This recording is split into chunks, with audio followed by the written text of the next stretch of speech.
రవి మరియు ప్రసన్నకి కొత్తగా పెళ్లైంది. పెళ్లైన 2 నెలలకే వర్షాకాలం మొదలైంది. ప్రసన్నకి వర్షం అంటే చాలా ఇష్టం.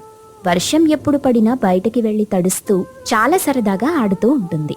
కానీ వాళ్ళత్తగారికి మాత్రం ప్రసన్న ఇలా చేయటం అస్సలు నచ్చదు.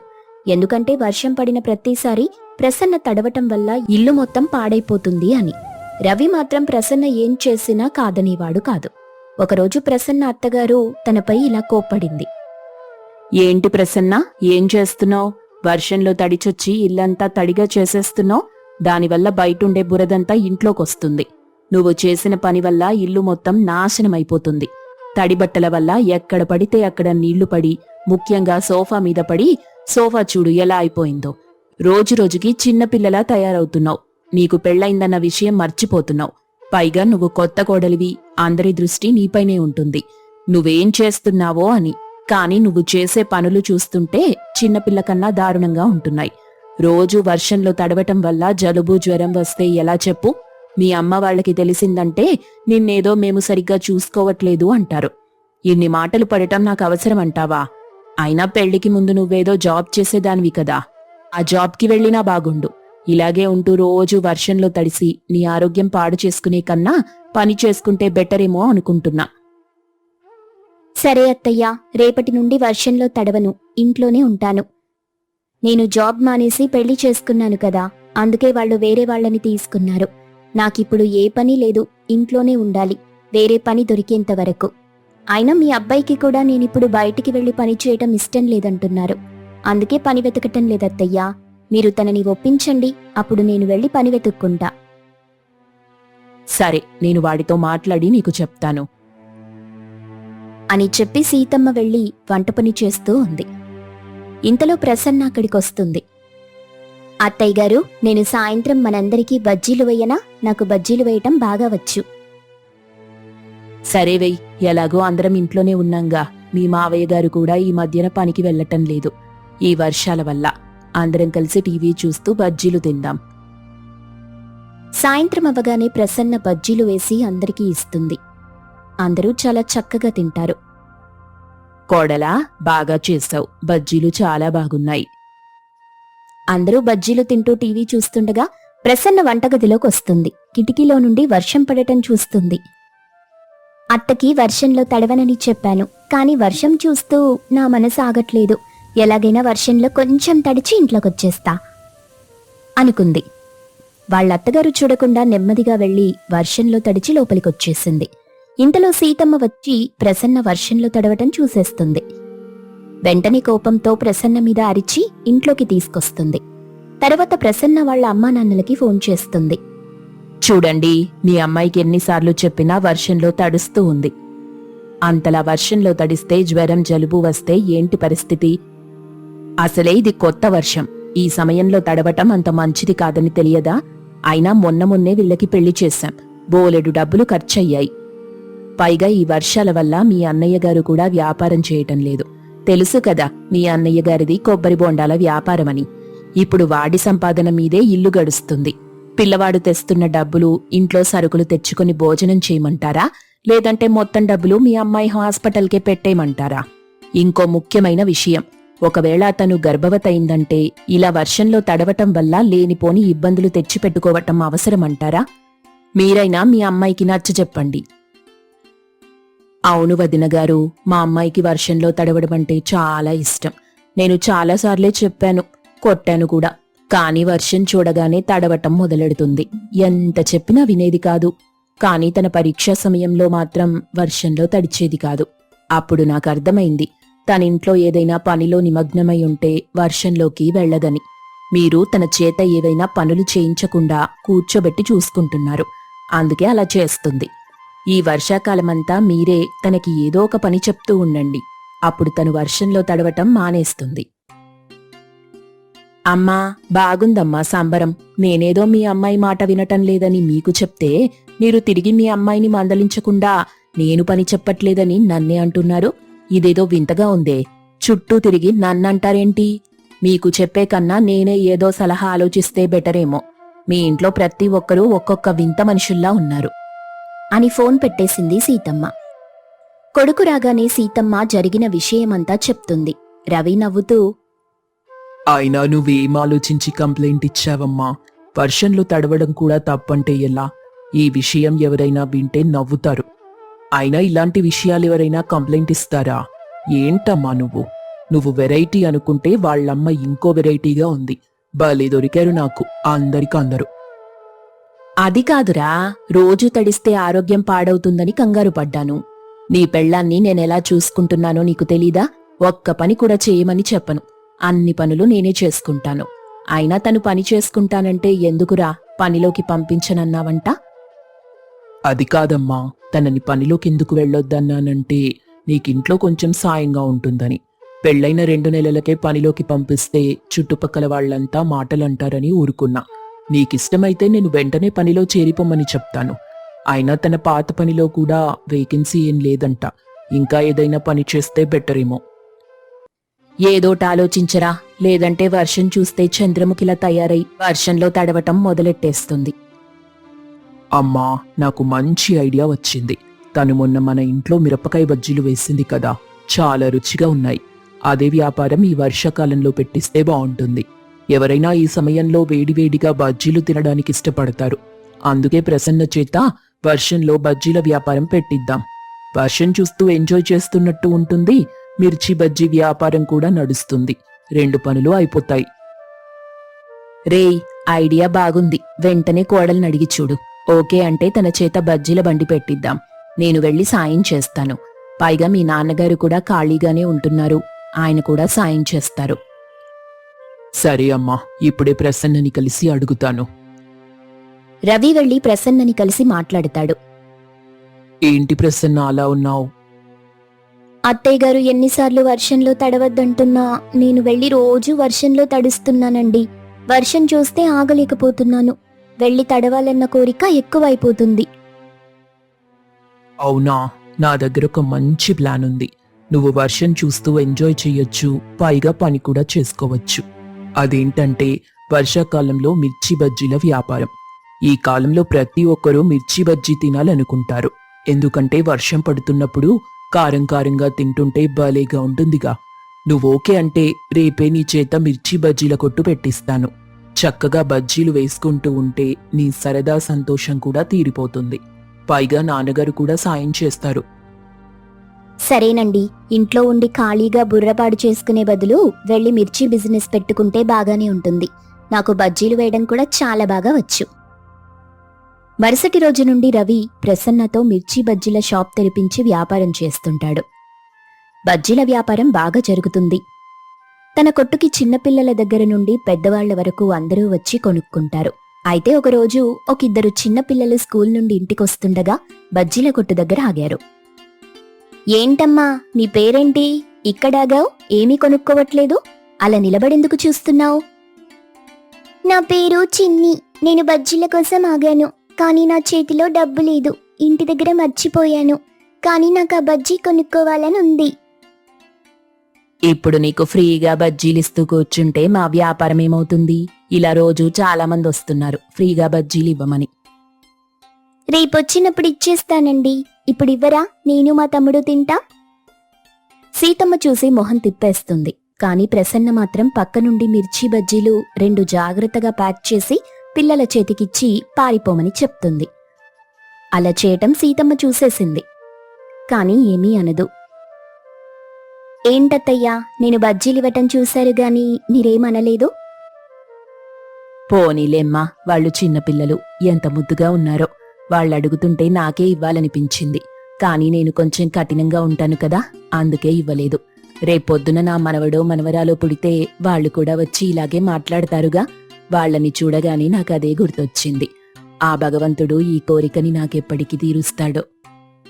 ప్రసన్న సిగ్గుపడుతూ తలదించుకుంది. కొద్ది రోజుల తరువాత ప్రసన్నకి ఒక పండంటి బాబు పుట్టాడు. బాబుని చూస్తూ వ్యాపారం చేసుకుంటూ కుటుంబం మొత్తం సరదాగా ఉంటారు. కీర్తి తన భర్త అత్తమామలతో కలిసి ఒక ఇంట్లో నివసిస్తూ ఉండేది.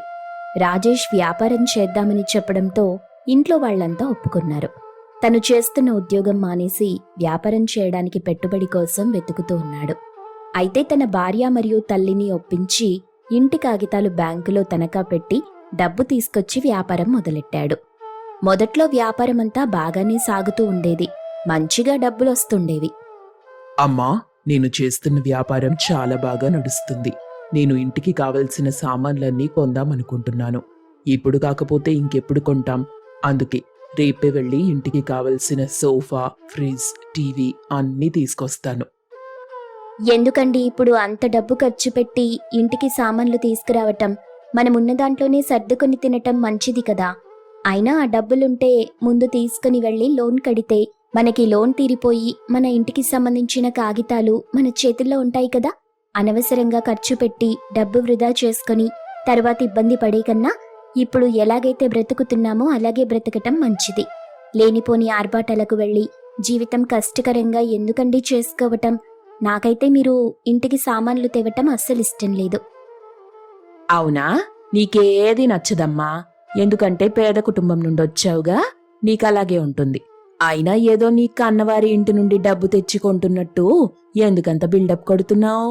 నా కొడుకు సంపాదన నా కొడుకు కష్టం మీద కొంటున్నాడు.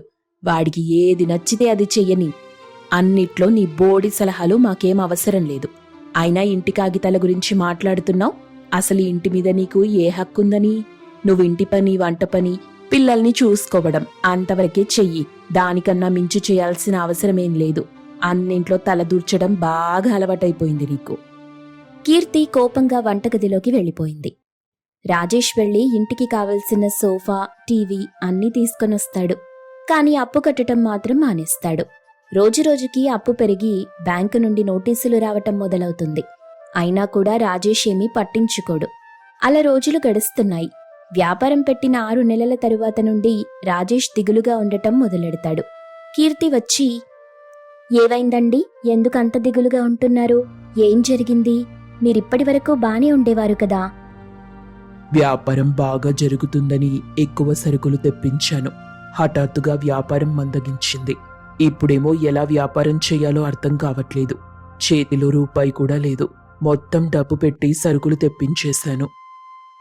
అయితే ఒక పని చెయ్యండి. మీరు కొన్న నగలు, నా దగ్గర దాచిన కొన్ని డబ్బులు ఉన్నాయి. అవి తీసుకోండి. అవి తీసుకుని బ్యాంకులో పెట్టండి. వచ్చిన డబ్బులతో మన ఇంటి ఖర్చులు మరియు మీ బిజినెస్కి కావలసిన ఖర్చులకి సరిపోతాయి. సరే అని చెప్పి కీర్తి బంగారం, డబ్బు తీసుకుని వెళ్ళిపోతాడు. అయినా కూడా వ్యాపారం రాణించదు. కొద్ది రోజులు గడిచాక ఒకరోజు బ్యాంకు నుండి ఒక ఆఫీసర్ పోలీస్ వాళ్లని తీసుకుని వస్తాడు. మీకు చాలాసార్లు బ్యాంకు నుండి నోటీసులు పంపించాం, కానీ మీ నుండి ఎటువంటి రెస్పాన్స్ రాలేదు. అందుకే ఇల్లుని జప్తు చేద్దామని వచ్చాం. కడితే డబ్బులు 2 రోజుల్లో కట్టండి, లేదంటే మీ ఇల్లుని మేము స్వాధీనం చేసుకుంటాం. మీకు ఇంతవరకు ఇచ్చిన గడువైతే తీరిపోయింది. నాకొక్క నెల రోజులు గడువివ్వండి. మీ అప్పు నా పైసాతో సహా తీర్చేస్తాను. ఇప్పుడు హఠాత్తుగా ఇల్లు స్వాధీనం చేసుకుంటానంటే మేమెక్కడుంటామండి? అర్థం చేసుకోండి. ఒక్క నెల గడువు. మీకిచ్చిన గడువులన్నీ తీరిపోయాయి. ఇంకా మీ చేతుల్లో 2 రోజులు మాత్రమే ఉంది. ఈ 2 రోజుల్లో మీరెక్కడికి వెళ్తారో, ఎలా తెస్తారో నాకు తెలీదు. 2 రోజుల్లో మీరు కట్టకపోతే మీ సామాన్లన్నీ తీసుకెళ్లి బయటపడేస్తాం, మరియు ఇంట్లో నుండి బయటికి పంపించేస్తాం అని చెప్పేసి బ్యాంక్ ఆఫీసర్ వెళ్ళిపోతాడు. రాజేష్ చాలా మంది దగ్గరికి వెళ్తాడు. కానీ ఎక్కడా అప్పు పుట్టదు. చాలా మంది ఫ్రెండ్స్ని అడుగుతాడు. వాళ్లు కూడా లేవని సమాధానం ఇవ్వడంతో దిగులుగా ఇంటికొచ్చి కూర్చుంటాడు. వెంటనే కౌసల్య వచ్చి, ఏంట్రా, ఏం జరిగింది? ఎవరినైనా డబ్బులు అడిగావా? ఏమన్నారు? ఇస్తామన్నారా? ఇచ్చిన వెంటనే తీసుకెళ్లి బ్యాంకులో కట్టిరా, లేకపోతే వాళ్ళు మళ్ళీ వచ్చి ఇల్లు స్వాధీనం చేసుకుంటామంటారు. చాలా మందిని అడిగానమ్మా, కానీ ఎవరి దగ్గర ఇప్పుడు డబ్బు లేదంటున్నారు. ఏం చేయాలో అర్థం కావట్లేదు. అందుకే వచ్చి కూర్చున్నాను. ఇప్పుడు బ్యాంకు వాళ్ళు వచ్చారంటే మన ఇల్లుని స్వాధీనం చేసుకుంటారు. అయితే ఇప్పుడు ఎలారా?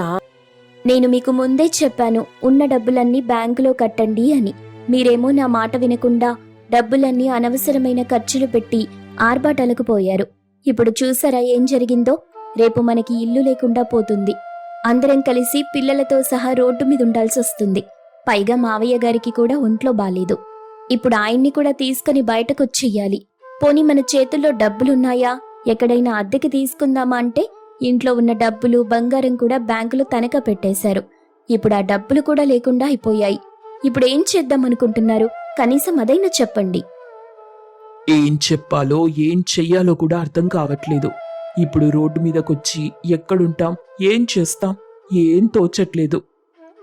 కానీ ఎటువంటి లాభమూ ఉండదు. బ్యాంక్ ఆఫీసర్ వచ్చి ఇల్లు మొత్తం ఖాళీ చేసేసి వెళ్ళిపోమని చెప్పాడు. ఏం చేయాలో తెలియక అందరూ ఇంటి నుండి బయటకొచ్చేస్తారు. ఇంటిని గవర్నమెంట్ వాళ్ళు సీజ్ చేస్తారు. బ్యాంక్ ఆఫీసర్ ఖచ్చితంగా చెప్తాడు, ఎప్పుడైతే మీరు తీసుకున్న లోన్ చెల్లిస్తారో అప్పుడే మీకు మీ ఇల్లు తిరిగొస్తుంది అని. అప్పటి వరకు మా స్వాధీనంలోనే ఉంటుంది అని. అందరూ కొంత దూరం నడుచుకుంటూ వెళ్తారు. అప్పుడు కీర్తి, ఏవండి, మీకు గుర్తుందా, మనం పిక్నిక్కి వెళ్ళినప్పుడు ఒక చెట్టు తొర్రలో పిక్నిక్ జరుపుకున్నాం. వర్షం పడినప్పుడు లోపలికి వెళ్లి అందరం ఉన్నాం. అంత పెద్ద చెట్టు తొర్రలో మనం అందరం సరిపోయాం. ఇప్పుడు ఈ కష్ట సమయంలో అక్కడికి వెళ్లి నివసిద్దామా? మనకింక ఎక్కడున్నా డబ్బు ఖర్చవుతుంది. అక్కడైతే రూపాయి కూడా ఖర్చవదు. సరే, నువ్వెలా చెప్తే అలాగే. అదేదో ముందుగానే నా మాట వినుంటే ఈరోజు పరిస్థితి వచ్చుండేది కాదు. మీరు చేసిన పనులన్నీ ఇలాగే ఉంటాయి. అందర్నీ రోడ్డు మీదికి తెచ్చేంత వరకు మీకు బుద్ధి రాలేదు. ఏంటే నా కొడుకుని అన్ని మాటలంటున్నావు? నీకింత ధైర్యం ఎక్కడి నుండొచ్చింది? ఈసారి నా కొడుకునేమైనా అంటే మాత్రం బాగోదు చెప్తున్నా. ఇంత జరిగినా కూడా మీరు నన్నే అంటున్నారు. మీ అబ్బాయిని వెనకేసుకొస్తున్నారు. ఇప్పటికైనా మారెండత్తయ్యా. ఈ కష్ట సమయంలో అయినా మాకు తోడుగా నిలబడండి. అంతేగాని తెలివి తక్కువ పనులు చేస్తూ ఉంటే సమర్థించి ఇబ్బంది పెట్టకండి. అమ్మా, జరిగిందేదో జరిగింది. ఇప్పుడు జరగాల్సిన దానికోసం ఆలోచించు. అయినా కీర్తి అన్న దాంట్లో తప్పేముంది? తన కష్టం చెప్పుకుంటుంది. అందరూ కలిసి ఆ చెట్టు ఇంట్లో ఉండటం మొదలెట్టారు. కీర్తి తన ఫ్రెండ్ దగ్గరికి వెళ్లి కొంత డబ్బు తీసుకునొస్తుంది. ఆ డబ్బుతో కావలసిన సరుకులు తెచ్చి బయట వంట చేసి పిల్లలకు, భర్తకు, అత్తమామలకు పెడుతుంది. ఉన్న కొంచెం డబ్బులతో టిఫిన్ సామాన్లు తెచ్చి టిఫిన్ అమ్మడానికి కావలసిన ఏర్పాట్లు చేస్తుంది. రోజూ పొద్దున్నే లేచి టిఫిన్లు అమ్మే వ్యాపారం మొదలెడుతుంది. రోజూ ఆ టిఫిన్ అమ్మిన డబ్బుతో ఇల్లు గడుపుతుంది. ఇంతలో రాజేష్ కూడా పనిలో చేరిపోతాడు. రోజూ కూలీగా పనిచేస్తూ వచ్చిన డబ్బు తెచ్చి కీర్తికిస్తుంటాడు. ఎందుకంటే మీరు అక్కడ ఇక్కడ పనులు చేసి రోజూ కూలీ డబ్బులు తేవటం? నేనెలాగూ కష్టపడుతున్నాను. ఇంటికి కావలసిన డబ్బులు సరిపోతాయి. మీరు కూలి పని చెయ్యొద్దు. వెళ్ళి మన వ్యాపారాన్ని మళ్లీ తెరిచి మొదలెట్టండి. ఈసారి మాత్రం ఓపికతో ఆ సరుకంతా అమ్ముడయ్యేటట్టు చెయ్యండి. అంతేగాని మీ కోపం, చిరాకుతో వ్యాపారం చేయకండి. కొంచెం జాగ్రత్తగా చేశారంటే మళ్ళీ మన కష్టాలన్నీ తొలగిపోతాయి. సరే కీర్తి, నువ్వు చెప్పినట్టే చేస్తాను. మరిప్పుడున్న వ్యాపారాన్ని చెడగొట్టుకోను. ఈసారి మాత్రం కష్టపడి ఓపికగా వ్యాపారం చేస్తాను. అలా కీర్తి తన చెట్టు ఇంట్లో ఉంటూ బయట టిఫిన్ షాప్ పెట్టి అందరికీ ఇడ్లీ మరియు దోశలు అమ్ముతుంది. కొద్ది రోజుల వరకు ఆ ఇంట్లోనే ఉంటారు. భోజనానికి కావలసిన సామాన్లు తెచ్చుకుంటూ జీవిస్తుంటారు. ఇదంతా కౌసల్య చూసి తను కూడా టిఫిన్ షాప్లో సాయం చేస్తూ ఉండేది. తను అన్న మాటలు సరైనవి కాదని అనుకుంటూ సాయం చేసేది. ఇంతలో రాజేష్ తన వ్యాపారం మీద దృష్టి పెట్టి చక్కగా వ్యాపారం నడిపిస్తుంటాడు. కొద్ది రోజుల్లోనే వ్యాపారం బాగా నడుస్తుంది. అమ్మితే వచ్చిన డబ్బులన్నీ కీర్తి చేతికిస్తూ ఉండేవాడు. ఒక్క రూపాయి కూడా వృధాగా ఖర్చు చేసేవాడు కాదు. కీర్తి దగ్గర కొంత డబ్బు చేరగానే ఆ డబ్బు తీసుకెళ్లి బ్యాంకులో కట్టేసేది. అలా తన దగ్గర ఎప్పుడు డబ్బులున్నా తీసుకెళ్లి బ్యాంకులో కడుతూ ఉండేది. అలా మొత్తం అప్పు కొద్ది రోజులకే తీరిపోయింది. ఇల్లు రాజేష్ స్వాధీనంలోకొచ్చింది. అప్పుడందరూ ఆ చెట్టు ఇల్లుని ఖాళీ చేసి తమ సొంత ఇంట్లో సంతోషంగా ఉండటం మొదలెట్టారు.